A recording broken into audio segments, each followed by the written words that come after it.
वेद बातमीचा, लढा सत्याचा, निर्भीड पत्रकारितेचा, राजकारणातील महत्त्वाच्या बातम्यांच्या अपडेटसाठी आजच आपल्या YouTube चॅनेलला क्लिक करा आणि रोज अपडेट मिळवण्यासाठी चॅनेल सबस्क्राइब करा.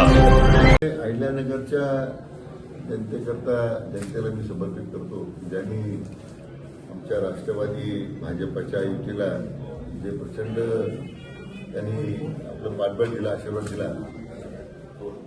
हा विजय आमचे विश्वनेता आदरणीय प्रधानमंत्री नरेंद्र मोदी साहेबांचा आहे. हा विजय आमचे देशाचे आपले कणखर प्रधानमंत्री माननीय अमितभाईंचा आहे.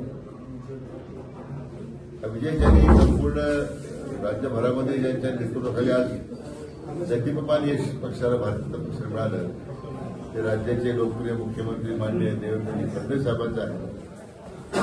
आणि आपल्या अहिल्यानगरमध्ये राष्ट्रवादी काँग्रेसची युती जी झाली, त्या पक्षाचे नेते माननीय अजितदादा पवार यांना सुद्धा या यशाबद्दल मनापासून धन्यवाद देतो. मला मनापासून या शहराचे लोकप्रिय आमदार माननीय संग्रामभाई जगताप आणि आपले डॉक्टर सुजय विखे पाटील दोघांनी अतिशय परिश्रम घेतले आणि युती अभेद्य राहिली. मला त्या दोघांच्या कष्टाचं फळ आपल्याला आज पाहायला मिळतं की 68 पैकी 52 जागा अहिल्यानगरच्या इतिहासामध्ये एवढं मोठं यश प्रथमच मिळालंय. त्यांचं सुद्धा मी दोघांचंही मनापासून अभिनंदन करतो.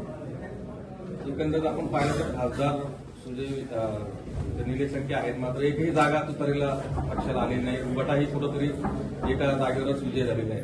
एकंदरीत मला वाटतं जनतेने ज्यांना नाकारलं त्यांच्याबद्दल काय प्रतिक्रिया करणार, त्याच्यात जनतेनेच ती प्रतिक्रिया नाकारून व्यक्त केलेली आहे.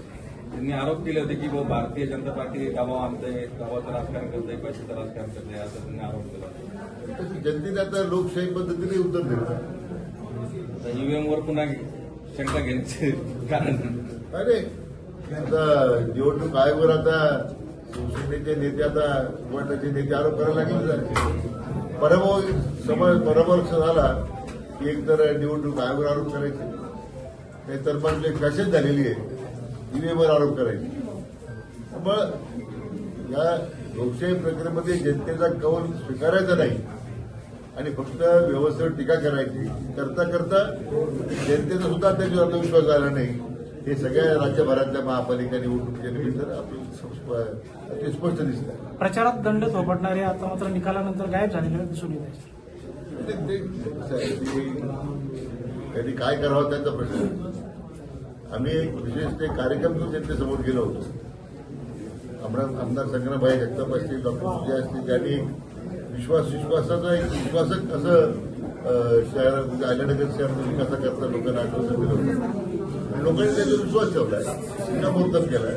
त्यामुळे मला वाटतं आता जनतेचा विश्वास सार्थक ठेवण्याचं काम आता या भाजप राष्ट्रवादी युतीला आपल्याला करावं लागलं. महापौर पदाचं काय सूत्र ठरलंय? महापौर पदाचं काय सूत्र ठरलेलं आहे का? युती दोघे तरुण आहेत, दोघे निर्णय घेतील. महाराष्ट्रामध्ये ठाकरे ब्रँड आहे सध्या, म्हणजे निवडणुकी महापालिका निवडणुकीत पुन्हा एकदा एकत्र आले होते, मात्र कुठेही त्यांचा जन्मत आला नाही. मुंबईतून नाही झाले आणि महाराष्ट्रात कुठं निवडणुकीपूर्वी जर माझ्या प्रतिक्रिया पाहिल्या, मी सांगितलं असे कोणी एकत्र निवडणूक बदलत नाही, तिथं काही बदल असं की ही लोकशाही पद्धतीमध्ये जनता जो आपल्यासाठी झगडतो, काम करतो, त्याच्यासाठी जनता त्यांच्या बदल उभे राहतात.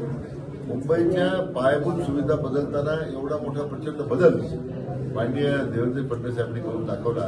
कोस्टल रोडचं रोपण असेल, मेट्रोच्या माध्यमातून असेल, आता सेतू आहे, आता इतकं मोठं इन्फ्रास्ट्रक्चर मुंबईमध्ये उभं राहत आहे.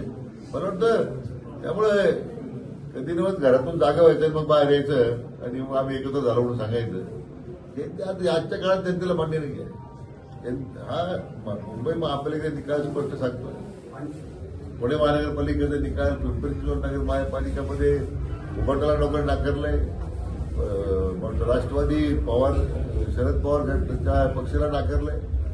सगळ्या ठिकाणी त्याची दुर्दा झालेली आहे. मला वाटतं म्हणून म्हटलं की एकत्र येण्याने काही फरक पडत नाही. लोक ह्या युतीला कंटाळलेले आहेत, एकत्र करणार असं दिसतंय निवडणूक. सर, महाराष्ट्र में